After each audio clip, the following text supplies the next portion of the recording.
more on electric cars or hybrid cars rather than the petrol and diesel, I think, which cease to exist in the next few years if the trends, whatever are happening, continued in future.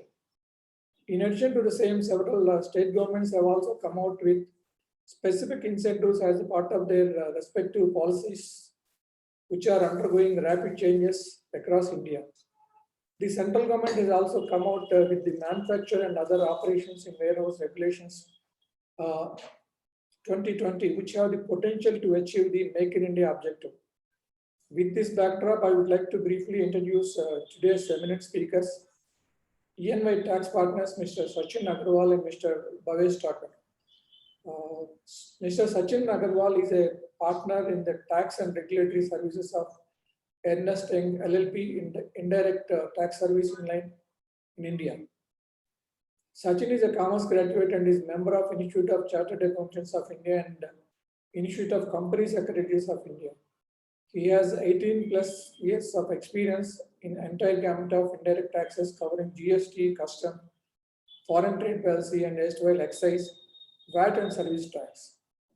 Assisted various MNCs with the setup of their operations in India under government incentive scheme, advising on tax supply chain models, tax planning, mergers and acquisition, advised domestic and foreign venture funds and transition support in acquisition, handle litigations at various levels, works with Indian multinational companies in the IT and manufacturing sectors, advised companies on setting up operations in special economic zones, industrial parks, software technology parks, and in obtaining approvals from authorities.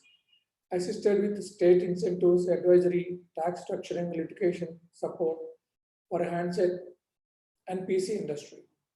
Mr. Bhavesh Thakur is a partner with Ernst & Young India in the tax and regulatory services with special focus on incentives and subsidies. He is a graduate in commerce from Pune University and a member of the Institute of Chartered Accountants of India. He is a regular speaker with various industry forums, incentives, and subsidies in India.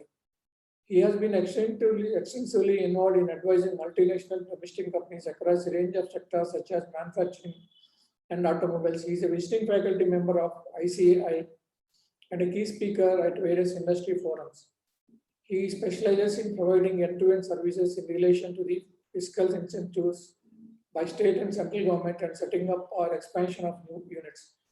He has presented a paper on state subsidies in India in 2014 and on Make in India in 2015 at Hanover Messe. He has made a presentation on Make in India at the Robo World 2015 in Korea, elaborating the initiatives under the Make in India campaign and their impact.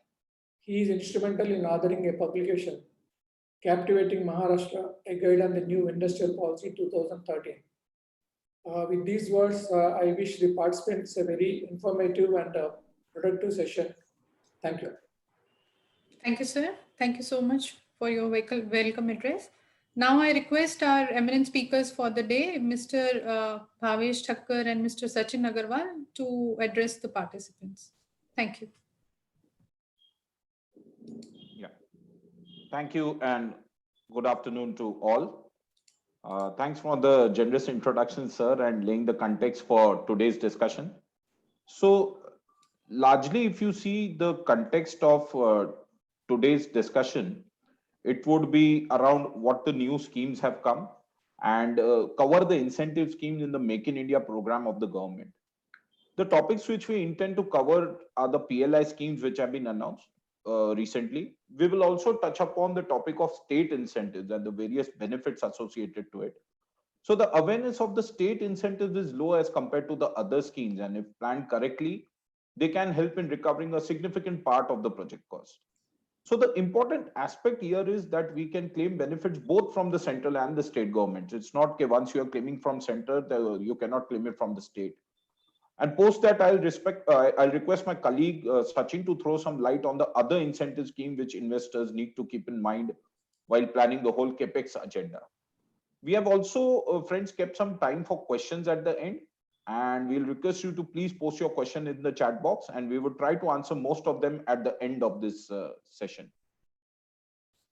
So moving ahead, obviously, it's a question that why you should invest in India, and you have the slide in front of you. But I thought so to lay down the context here, there are some compelling factors for investors to look at India as a manufacturing destination. But I would say, according to me, three factors which are very, very important when you are looking at the investment in India. First is obviously the ease of doing business rankings.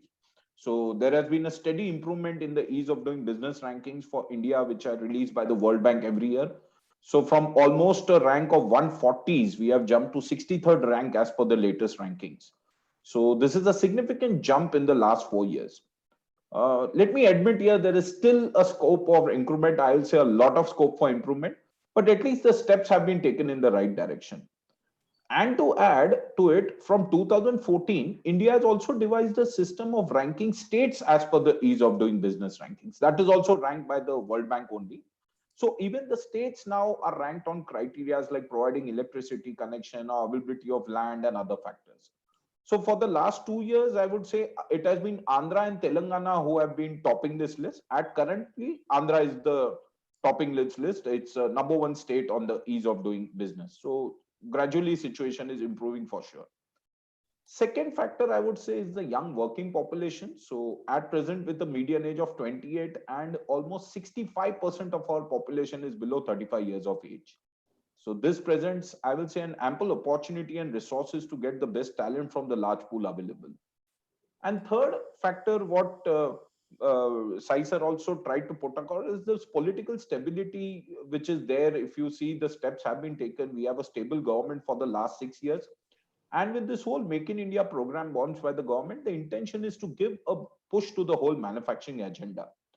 Even if you see the recent corporate tax rate cut, which brought the rate to almost 17% income tax, which is a very, very welcome step for a manufacturing industry, the intention was to compete with the ASEAN countries, as the corporate tax rates in this jurisdiction was low as compared to India. So these two or three factors, friends, I thought were very, very relevant when you are looking at India as the next manufacturing destination. Now, coming more granular to the whole, with this context coming low granular and looking at this whole production link incentive scheme. So let's move on the specific of how it works. This is called the production link incentive scheme, which is popularly known as a PLI scheme in a normal parlance, if I want to say. This is a further extension of the whole Atmanirbhar package, where the intention is to make India self-reliant on some of those sectors, wherein India is dependent heavily on imports. So the primary intention of the scheme is to build in large capacities in manufacturing. So how would this PLI scheme work? The subsidy in PLI is generally given as a percentage of the incremental turnover. So suppose the turnover in the year ended March 2020 is 100, and then in the future years the turnover is 120. Then on 20, which is the incremental turnover, the subsidy would be calculated. The quantum of incentive front ranges from 5 to 20% of the manufactured turnover. So if you look at the pharma sector, they had given 20% PLI. So obviously it will not come as 20 for other sectors, but even if you talk of a 5 or 6% delta, that's a very, very important factor to look at. So in April 2020, three schemes were announced under the PLI, which covered sectors like the mobile manufacturing, pharma, and the medical devices sector. The investors had to meet the criteria for incremental investment and on incremental turnover. So it depends on scheme to scheme. The subsidy period would be in the range of 5 to 8 years. And the percentage, as we discussed, was in the range of 5 to 20%. So that's a very, very good percentage to look at. So with the success of these three sectors, just before Diwali, the government has moved ahead and announced PLI scheme for 10 more sectors. And we can have probably a look at those sectors where it has been announced. So obviously with the high-end thing like advanced chemistry, cell battery and electronics and technology projects, where there is always a very huge outflow of foreign exchange going in. So it was important that we build our capabilities or capacities around that. So which was important, and that's why these two sectors came in. Automobile as a sector always felt left out. So the total allocation in this, all the 10 PLI schemes is around 1,46,000 crores. And out of that, automobile itself is 57,000 crores. So that's a very, very handsome allocation what has been given in the automobile sector. On the pharma and drugs also, they had a policy one coming from pharma. Now they have come up with the pharma two, if I want to say, with the success what they saw in pharma one, and with this whole COVID scenario and the health focus, they have come up with the pharma two. And again, that has been divided into three categories, like biopharmaceuticals, or category two of the APIs, and three is the other drugs which are probably not approved or not considered elsewhere. So that's a very welcome step, we would say. Two of the important sectors where we will see a lot of focus, and because when we discussed of this whole employment generation, that 65% of our population is below 35 years of age, they have given focus on the textile and the food products. Now, if you see in India, mostly in food products and in textile, this is largely driven by small scale sector. And in these schemes, we are anticipating that there will be a larger policy for the large sector or the mega sector, but there will also be a sort of a mini policy which will come for a MSME sector. Because even on the employment, if we see in the manufacturing sector, 60% of employment lies in the MSME sector. So you cannot neglect sectors which are MSME prevalent. So that's why textile and food products, we will also see a very good policy coming in. And obviously, you have this high efficiency solar photovoltaic modules and white goods also, where white goods also you are dependent on many of the ASEAN countries or China and Korea, as the case may be. And steel products to build infrastructure kind of a capabilities where we are able to take it further. So if you see the overall allocation of these 10 sectors, and what we understand from here that yes, there are still some sectors to come in, but on the basis of the current sectors, which is almost a 1.46 lakh crores kind of allocation, it's a very, very good step what has been taken.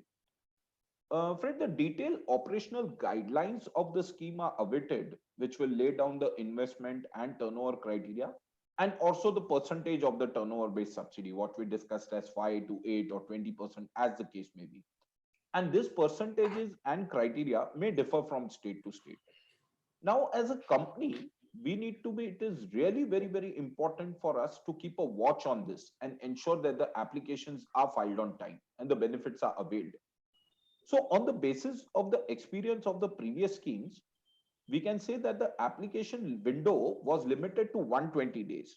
So just to take an example, so we are expecting that this policies and everything will come by 20th or 25th of December probably.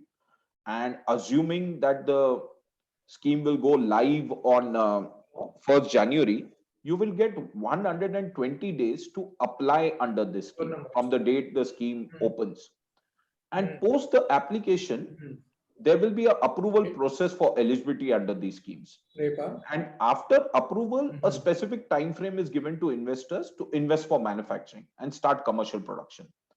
So as a process, apply within 120 days, get into the approval process, get the approval, and then you get year and a half to invest. And then on a yearly basis, you keep claiming this subsidies. So that is how this whole PLI scheme is going to work.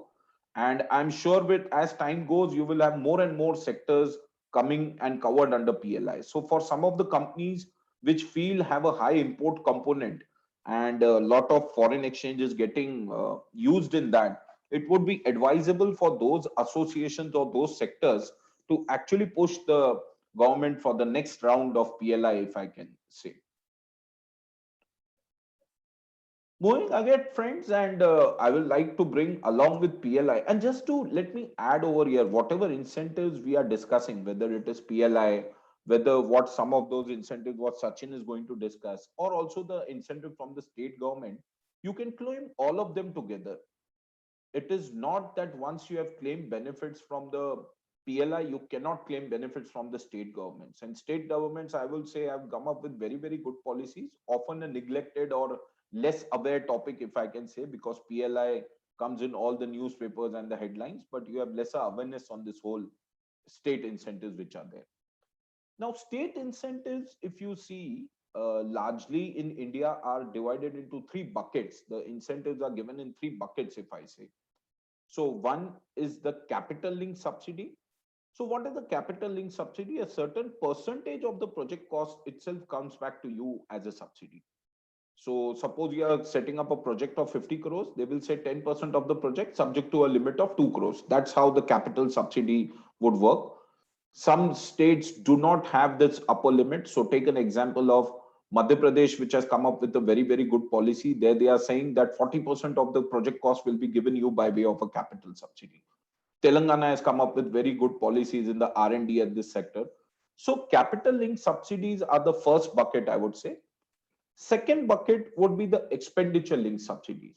So if you look at the whole expenditure part, like you're talking of a power tariff or a stamp duty or a electricity duty, water cost, all this can be reduced or exempt. And of the various states, I would say Andhra Pradesh and Telangana have taken a huge lead in giving these kind of subsidies.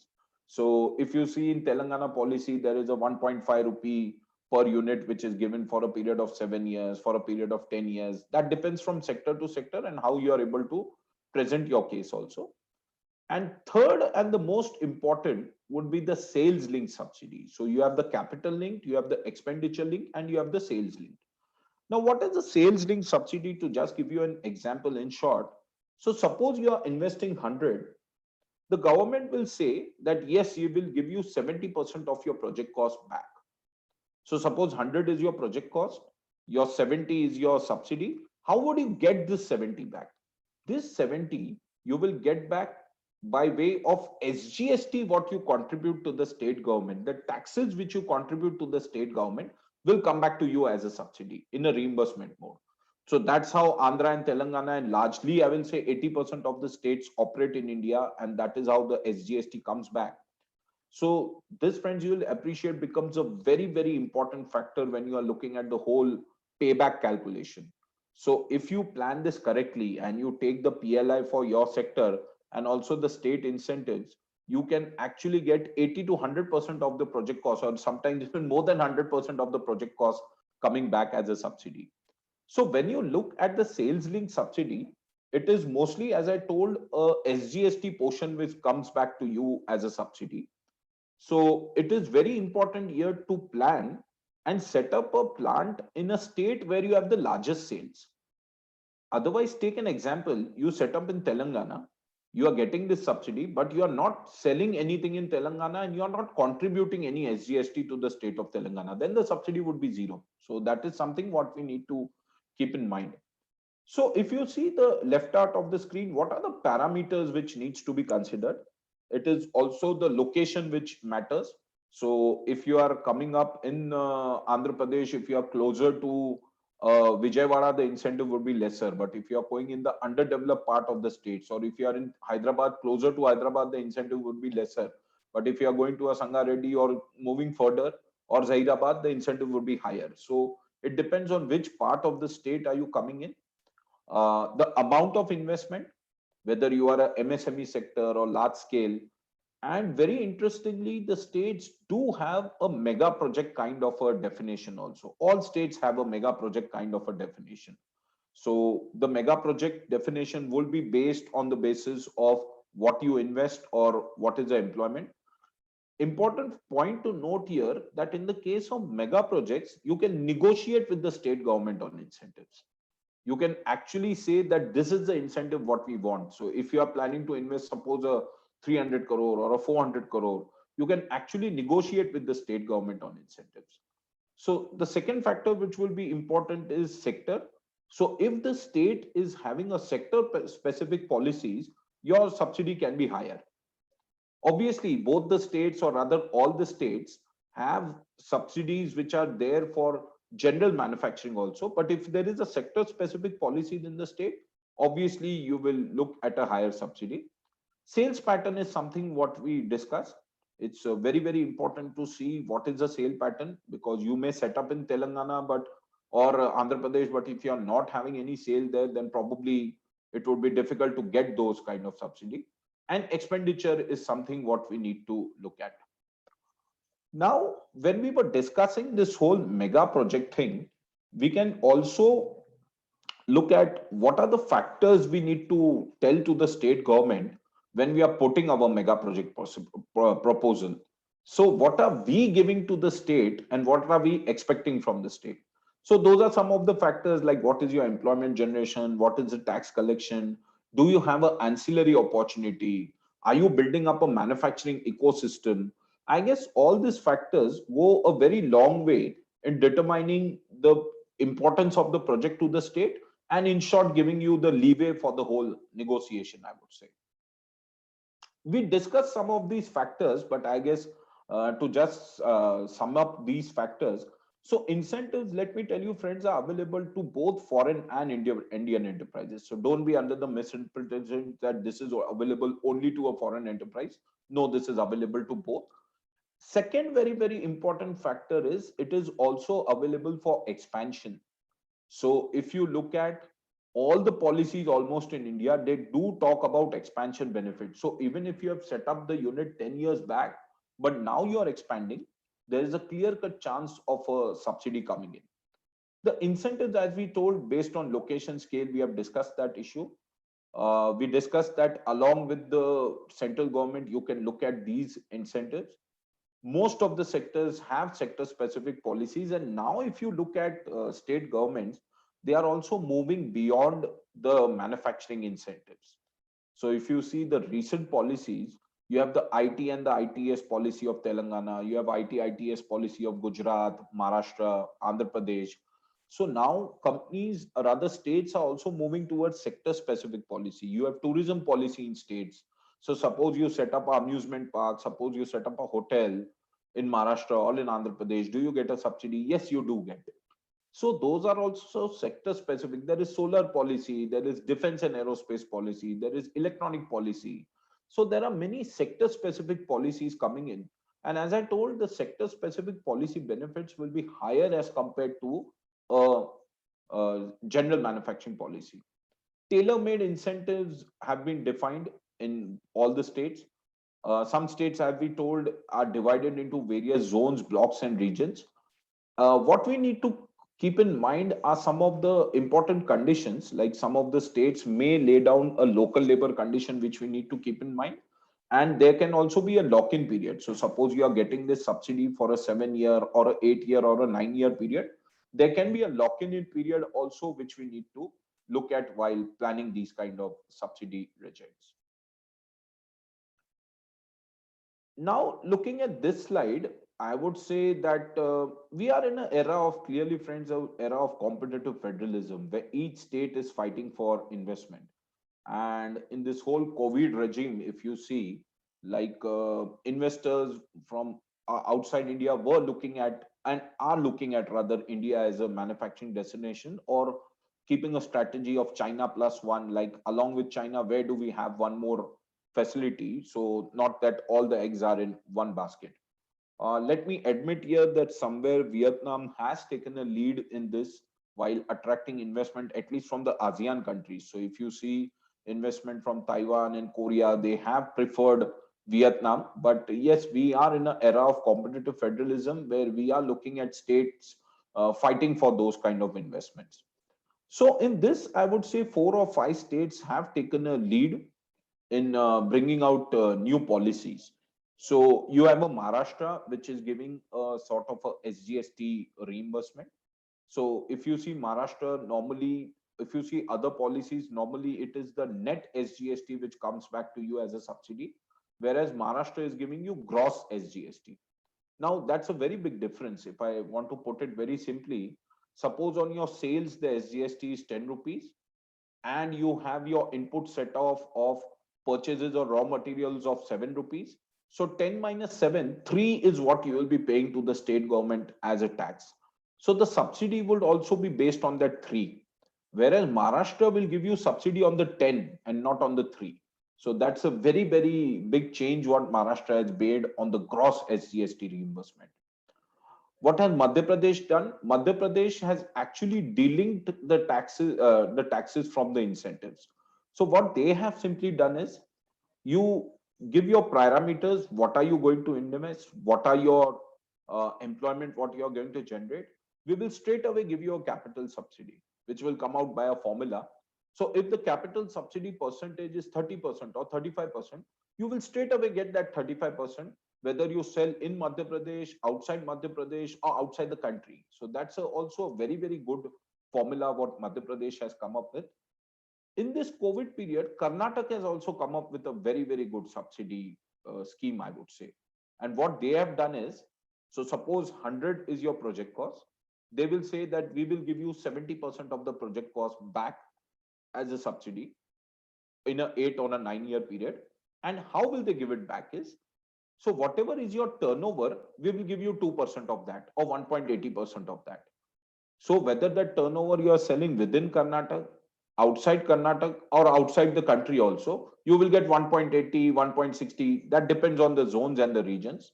So that is something you will straight get as a cashback on a year-to-year basis. So that's also a very, very good scheme what Karnataka has brought across. Gujarat has also bought something similar to Madhya Pradesh. Yes, the percentage is lower, but that is something there. Andhra Pradesh has also renewed the policy and they have linked the taxes as a policy measure. They had a very good previous policies and they were able to attract a lot of investments, and we are expecting the new policy of Telangana also to come in.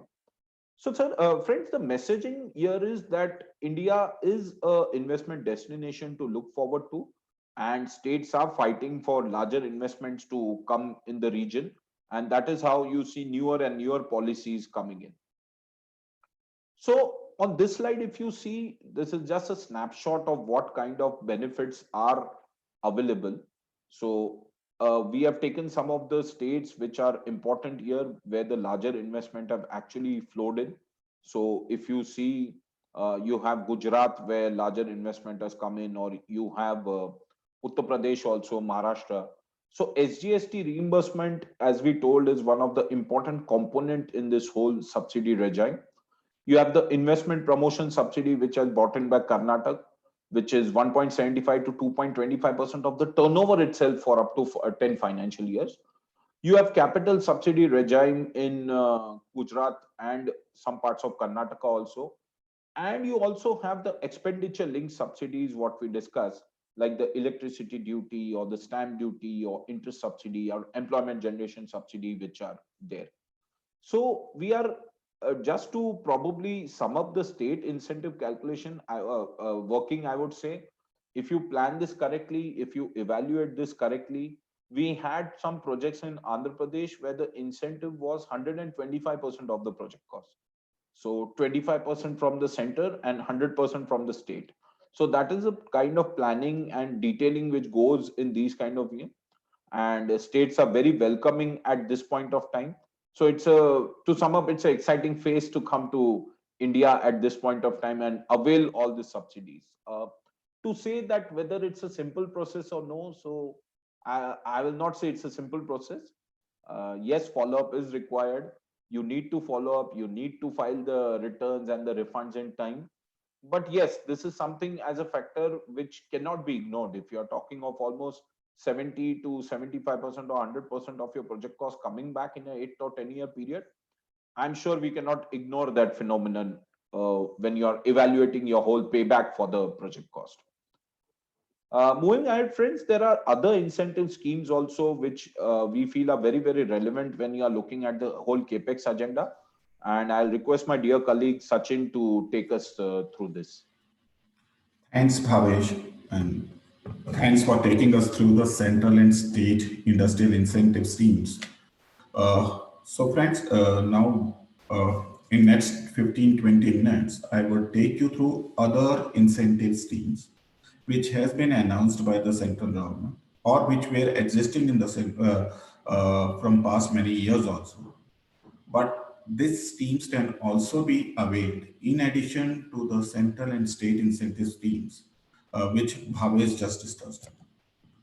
To start with, I will just start with the new incentive scheme or the new program which the government announced about a year back relating to manufacturing in a bonded warehouse. So the government has come out with a manufacturing and other operations warehousing scheme, which lays down and which allows the domestic manufacturer to basically take the benefit of take the benefit of deferment of customs duty in case of import of goods into India. Bhavesh, can you take it can you move to the next slide? So, thank you. So this regulation basically the government has introduced with the objective of promoting the Make in India scheme. The best part about this manufacturing and other operations in warehousing regulation is that this can be adopted by or this can be availed by any manufacturer who is manufacturing goods in India, whether he exports or supplies the goods domestically, so long as there are a lot of imports which he is doing into India. The benefit which it offers is that this scheme or this bonded warehouse license can be taken for any premises through which he is carrying out the manufacturing operations. So even the existing manufacturer can resort to this scheme, and the new manufacturer who wants to set up a manufacturing facility can also look for the benefit under these schemes. Now coming to what are the benefits which are there, the first and the most important benefit is that it allows the deferment on import of duty or import of inputs and capital goods. What it means that so long as the capital goods or the inputs are there in the bonded warehouse, there is no requirement of payment of customs duty by the manufacturer. So suppose that the manufacturer imports the capital goods into India today. He is into the bonded warehouse. He is not required to pay any custom duty. And suppose the capital goods is there in the bonded warehouse for 10 to 12 years also, then also no custom duty is required to be paid. The custom duty is only required to be paid once the goods are cleared from the bonded warehouse. And in case the manufacturer intends to export the goods or export the capital goods out of India, then there is no custom duty requirement of payment of custom duty, as it will be considered as export of goods and no custom duty is required to be paid.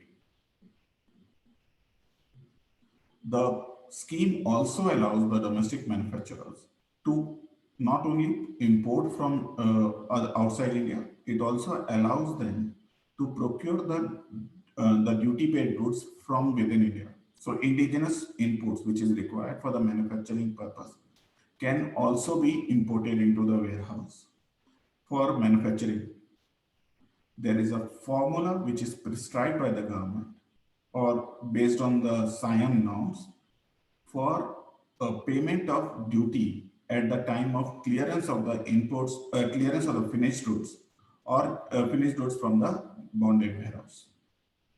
So what this scheme generally basically allows is that it enables efficient capacity utilization by the domestic manufacturer without any limit on quantum of clearances that can be exported or cleared to the domestic market. And unlike other schemes, import of old machinery is also allowed under this scheme. So if you intend to import old machinery into the bonded warehouse, you are allowed to import into the bonded warehouse, and you can claim the duty deferment benefit under this scheme. The last point here on this this scheme is that the manufacturer can avail not only the BCD benefit or the basic custom duty benefit, it allows him both basic custom duty and IGST benefit, and this can be deferred till he clears the goods into the domestic market. And while the tax duty is deferred, at the time of payment of duty, there is no interest on the deferment of the duty deferred by the government. Bhavesh, can you move, if you can move into the next slide.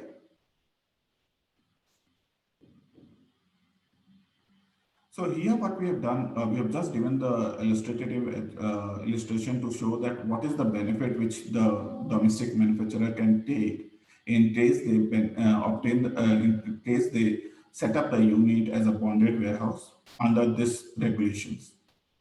So suppose the capital goods which is imported by a domestic manufacturer is about value of it is about 100 units, 100 rupees, including clearance and freight cost. The total basic custom duty, assuming the merit custom duty rate and IGST, is about 27.75%. The duty to the tune of 27.75% gets deferred till the goods are cleared into the domestic market. But yes, at the time of clearance, if it is a capital goods also, the manufacturer is not allowed to take the benefit of any depreciation for the payment of duty. He has to pay the duty which was saved on day one at the time of clearance from the factory, from the bonded warehouse. The duty which is paid has a component of both BCD and IGST, while BCD or the basic custom duty is a cost for the manufacturer. The IGST which is paid at the time of clearance from the bonded warehouse can be claimed as a credit by the manufacturer. So that benefit is still available, depending on the other conditions being satisfied. So in nutshell, this scheme, the manufacture and other operations scheme has been introduced by the government with the objective to promote Make in India and to give the level playing field to the domestic manufacturers who intend to manufacture and sell in India. Now moving ahead, we have also discussed some other incentive schemes while they are in existence for quite some time now. But given the government has come out with various changes and amendments to some of the schemes, and at the same time, these schemes can also be availed in addition to other schemes, whether it is a warehousing scheme or the other central and state incentives. Some of the schemes can also be availed. So one of the scheme which is authorized economic operator scheme. It is not a star house status which is granted by the government based on your profile of import and export.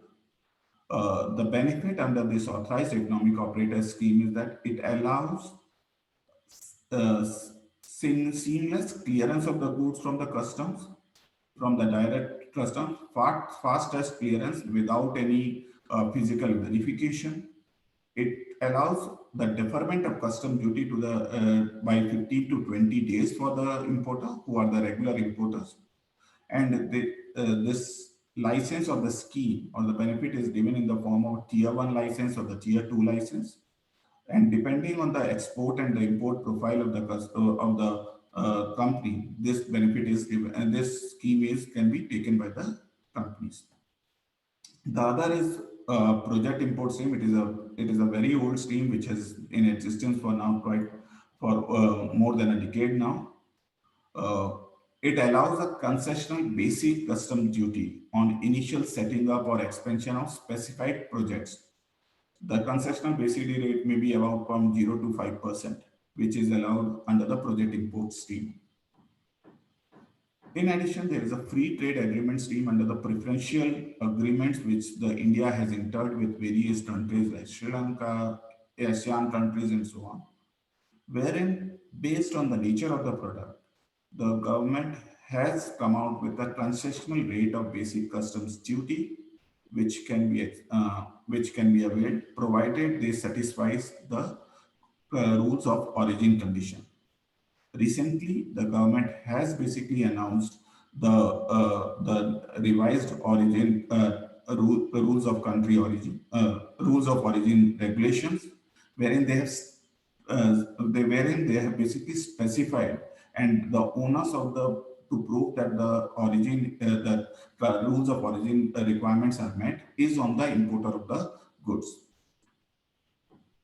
In addition to it, there is another scheme if the company does not want to take any scheme of setting up a unit in a bonded warehouse, EOU or so, but still intends to import duty-free capital goods. As long as they are able to export the goods to the extent as specified in that regulation, the government has come out with a scheme which allows duty-free import of capital goods under EPCG license or Export Promotion Capital Goods license, which allows them to import the goods without payment of duty, subject to the fulfillment of export obligation of about 6 to 8 times within a period of 6 to 8 years. In addition to promote export, the government had earlier come out with a scheme of merchandise export from India scheme, which based on the quantum of export, which is done by the exporter, a duty credit script is given to the exporter so that he can utilize that script for payment of custom duty. It is in the form of an incentive over and above incentive, which is provided in the form of duty-free export, refund of duty paid on inputs and capital goods. It is additional benefit which is allowed by the government.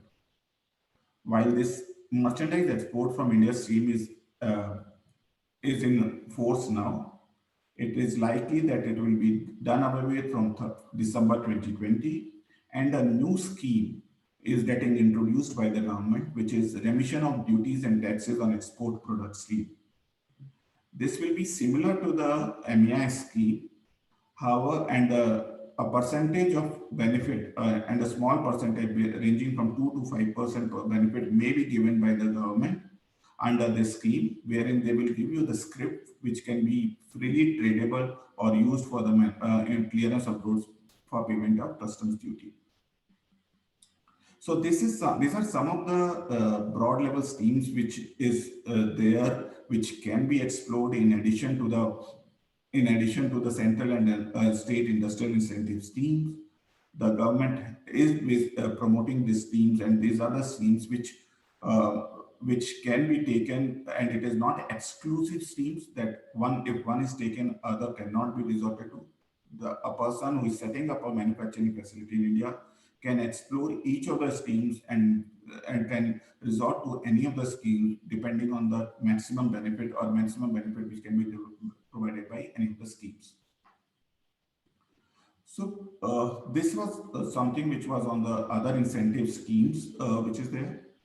Bhavesh, can you move to the next slide?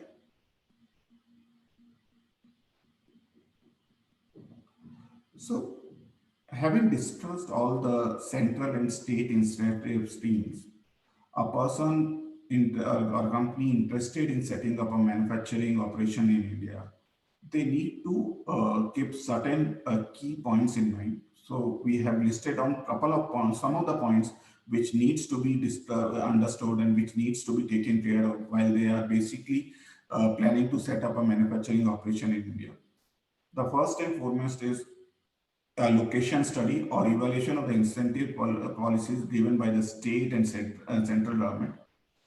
Depending on the manufacturing, the products which are manufacturing, the nature of industry which they want to set up in the country, they can evaluate the industrial policies as available in different states. Some of the states basically to promote the auto sector, like if I take the auto sector is there in Maharashtra or Gujarat sector, they promote auto sector, so they may be giving a little more incentive on some of the sectors. They need to evaluate those sectors and see that which is the best state to set up the industry and wherein they can get the maximum benefit. In addition to it, as I mentioned, they can analyze additional benefits under sector-specific policies. There are various sector-specific policies, which is IT sector-specific, auto sector-specific, pharma sector-specific. There are some of the states which have come out with this sector-specific policies. Those also need to be also evaluated before taking any decision on setting up of the industry in a particular state.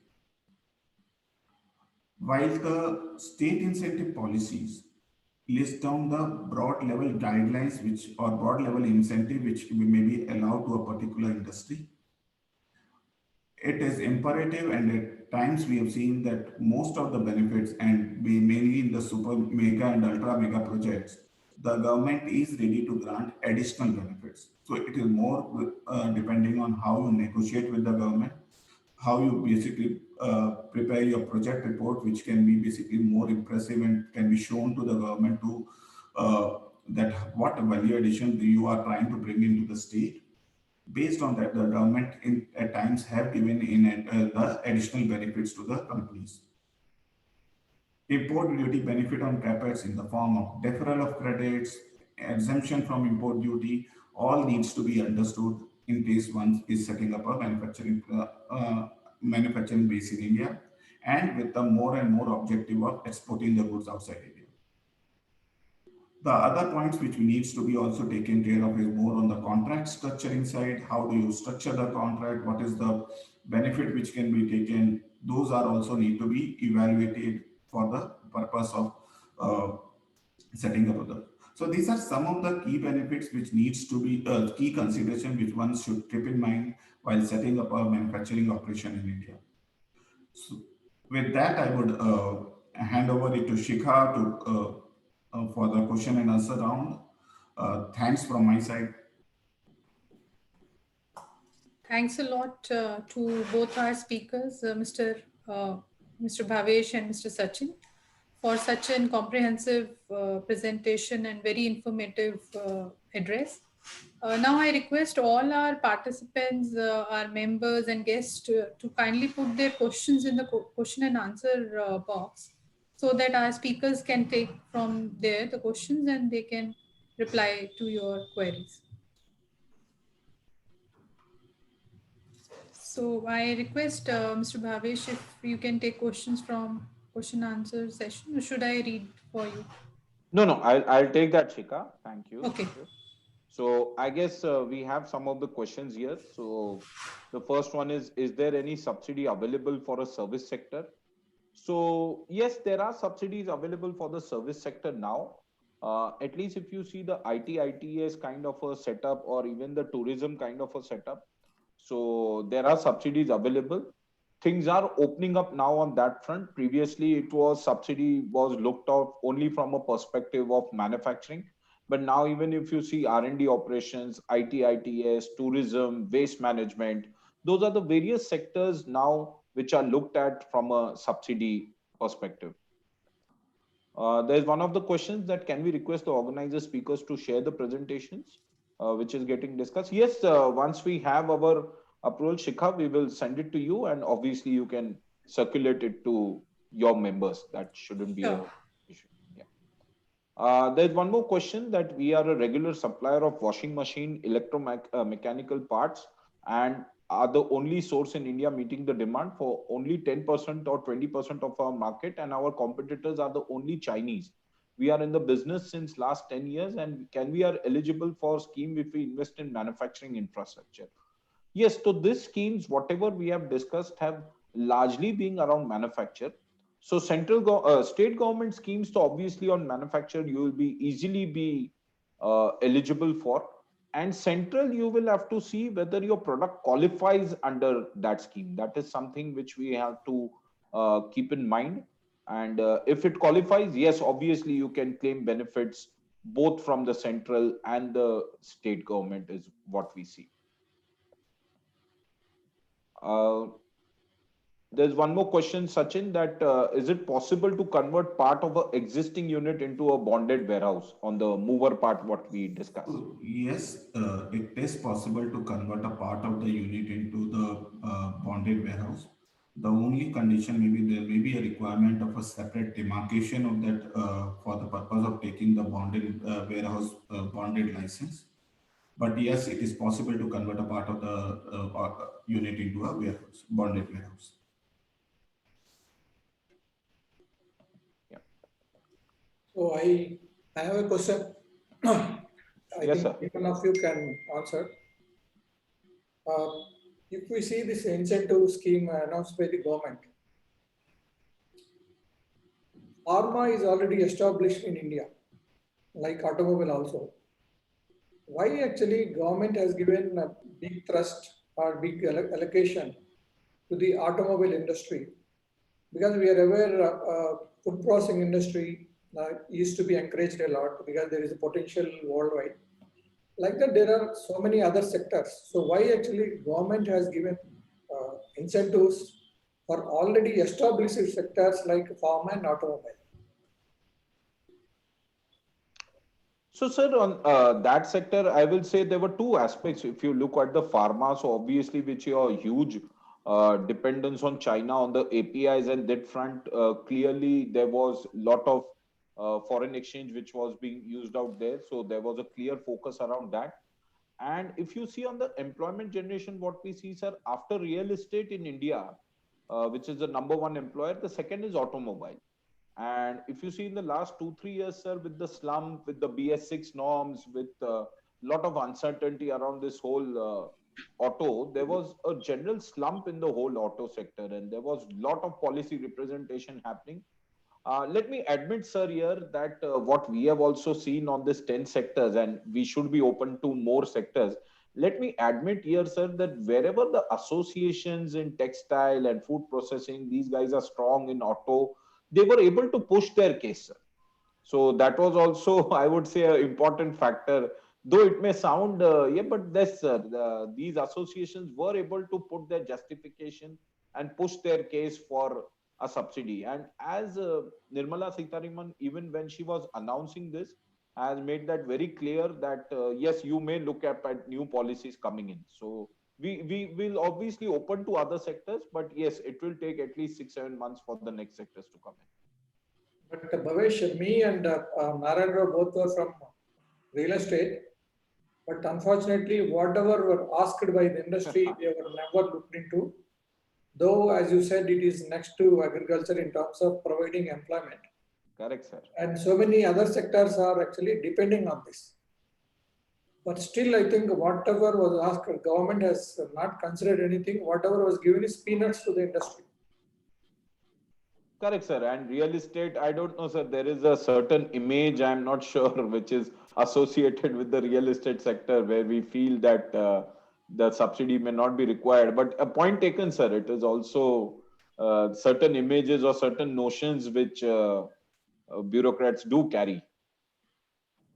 Yeah, so saying that we are actually almost looting the country. But I think 1 minute in Andhra Pradesh, in combined Andhra Pradesh, government has started a scheme on their own land for the middle income group. So with the land free given to the corporation, they were able to sell only at 1900 per square feet, even without considering the land cost. While so many other developers were able to give at 2000 inclusive of land cost. So this sector is actually, in spite of so many arts, struggling and surviving and actually taking care of the housing necessity of so many people pan India. There were so many things, so many complications from the day we started from till we end. Correct, sir. Yeah, maybe the image I think need to be changed. Yes. Absolutely, sir. Absolutely. Yes, Raugar. There's one more question, Sachin, that normally how much time it takes to get registered under bonded warehouse manufacturing? To obtain a registration under bonded warehouse, Your audio is not clear, Sachin. sorry, am I audible now? Yeah. Sorry. So typically it takes about 6 to 8 weeks to get a registration under bonded warehouse, but it is also dependent on various documents and SOPs which needs to be produced before the authorities to get the license. So they need to basically be clear on the SIAN norms, what will be the import and output norms, what will be the products which will be manufactured, how much of the quantity of imported goods will be cleared. So once those details are there and once the application is filed, it typically takes 6 to 8 weeks to get the license. Right. There's one more question, that is there any specific incentives for defense and aerospace parts manufacturing segment? Clearly there is. Actually, I will put it the reverse, that this will have a higher incentive as compared to the normal manufacturing. All states, almost all states have a separate policy for defense aerospace, whether it is Karnataka, Maharashtra, Telangana. So it's a, I will say, a thrust or a sunshine sector. So obviously there would be something which would clearly come out of this. can you brief on incentives specifically available to MSME manufacturing? So MSME again being a thrust sector because 60% of the manufacturing employment comes from a MSME sector. So here we clearly see that MSME is a thrust sector.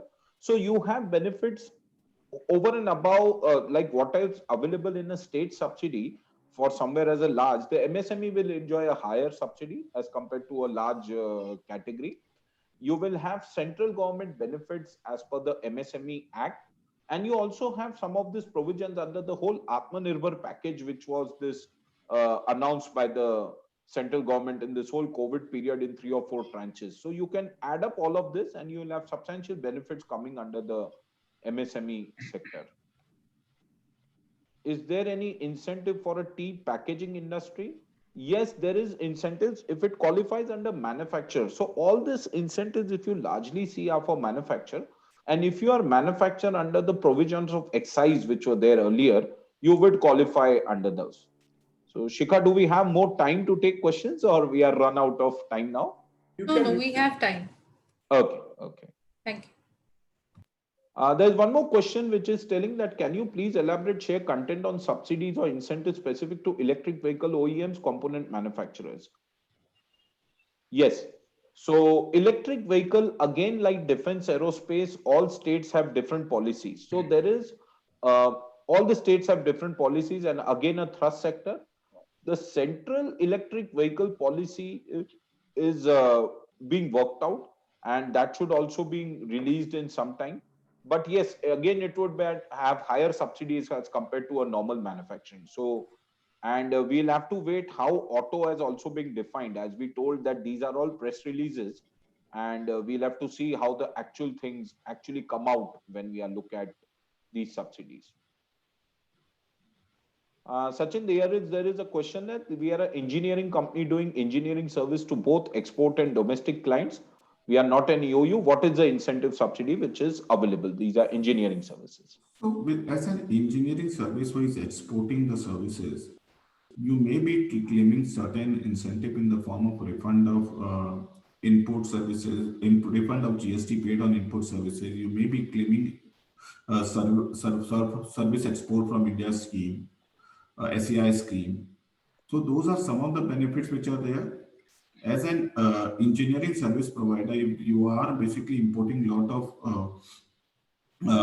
of capital goods and consumables for providing those services. You may also explore the manufacturing and other operations warehousing regulations. There we need to see what whether it can qualify under other operations or not. So that can also be explored. Yeah. Can we specify some incentive for SEZ units? So yes, SEZ do have benefits on the whole input side where you have sort of a duty-free kind of a setup. So I'm not sure what the exact question is because SEZ also, if it is coming up with the state regime, so you will get the state incentive benefits also. States do have SEZ acts also where you have stamp duty and electricity duty and power tariff kind of benefits which are available to a SEZ. And if you look from a central government regime, all inputs under SEZ would be obviously duty free. Yeah, you will have the condition of net foreign exchange and all that stuff. But yes, there is a lot of benefit under the SEZ units also. You want to add something, Sachin, on that part, on the SEZ part? No, that's perfectly fine, Bhavesh. So you have already covered. So SEZ in any case is getting a lot of benefits. And in fact, if there are any additional benefit under state industrial policy also, the SEZ unit can also claim those benefits. So there is no restriction that once you have set up a unit under SEZ, you cannot claim those benefits which are not forming part of the SEZ regulations. So those are also additional benefits which can be claimed by the SEZ. Yeah. And there's one more question that please provide more details of parameters for availing this PLI schemes. Sir, as I told, this is just a press release on 11th November, and we are expecting this to come by 20th December or so. And probably we can have more sector-wise focus once those schemes comes in, and we can have probably a round of webinars to see how we can look at specific sectors where members are interested. We can take those aspects, sir, once those are being released.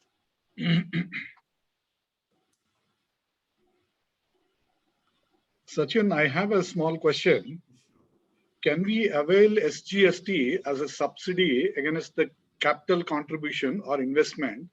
And at the same time, can we avail, can we have the set-off clause also? Sorry, so Mr. Nayan, you are saying under the state incentive scheme, you are industrial policy scheme, you are claiming the SGST as a part for the purpose of calculation of subsidy. Correct.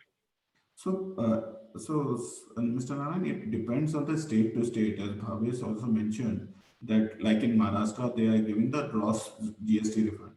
So in that case, you can claim the credit also. Credit also. Claim the subsidy as a gross on the gross basis. But in some of the states, wherein you are taking the credit of the input side, you are not allowed to claim the subsidy of that part of it. Okay. So just to probably add on that, what Sachin told, sir, there is a certain allocation which we'll have to keep in mind. So obviously what you are claiming as a set-off and everything comes from the finance department and the commercial taxes department. Yes. All these subsidy allocation is from the industry department, sir. So it will have to be looked independently. So yes, there would be cases where you are able to claim the credits also under the normal GST regime and claim subsidies from the state government because that's a different objective what the industry department has to give you that subsidy. Okay, okay. And similar subsidy is there from central government also for CGST? No, sir. No, that is available in CGST, but in very, very specific regions like when they are bringing this whole Northeast, the 7 states which are there, or I would say Jammu and Kashmir where they are bringing this new policies. Otherwise, CGST sir, normally is not special category states or something. Absolutely, I will say 8 or 9 states now. Right, right, right. Yes, sir. I think we are finished with the questions. Yeah. Thank you very much, our knowledge partners, E&Y, represented by Sachin and Bhavesh. We have excellent and elaborate presentation on the PLI schemes and then the central government and state government incentive policies. And the beauty of it is we can avail both the central and state schemes simultaneously and then take benefit out of it. Most of it, I feel, understanding the policies or understanding the schemes and taking benefit out of the schemes is very important. Otherwise, if we are not educated or if you are not understanding the scheme, and if you don't know that the incentive is available to us, we may not be able to take benefit out of it. So I, in fact, request all our members to go through these policies and then incentive schemes, etc. And if you have any doubts with respect to those things, let us discuss among ourselves, and if required, we will try to take clarification from our knowledge partners and then try to take it for the benefit of all. And at the same time, the apart from the schemes which were explained now, we have earlier the corporate tax rate cuts and also Make in India schemes and then Atmanirbhar schemes, as well as startup capital or startup industry benefits. So a lot of benefits are coming. In fact, this is the right time for all our industry to take benefit out of the troubled waters or disadvantageous position. This is even in the challenging times, we can take the opportunity and then take all the inputs from the experts and then take benefit out of it. I once again thank the Sachin and Bhavesh. One question. Any state is giving any incentive for electricity as a service via solar and alternative? Yeah, it is all. Yeah. I think this was not addressed. He sent a repetition. In the priority sector, the solar semi-voltaic is also there. Okay. Yes, sir. Solar PV cells are there as a part of. As a part of state governments also. Many states have solar policies also. Apart from these schemes, etc., even the RBI through central government through RBI and various banks are coming forward to help the industry, to help the business houses, to help the economy, to boost up the production levels, etc., and also to support the MSME, which is the major chunk of the industry. So let us understand and then educate ourselves and take benefit out of the schemes. Then only it will be beneficial for both the economy building as well as the personal front business improvement. So with this, I thank Bhavesh and Sachin, and also I thank our chairman Vijay Sai to organize this excellent interactive session. And also I thank all the members to participate in this seminar. And then I request all of you to take advantage of these sessions. Thank you. Thank you, Bhavesh and Sachin. Thank you, sir. Thank you, sir. Thank you for Thank giving you. us the opportunity, sir. Thank you. Thanks. Thank you.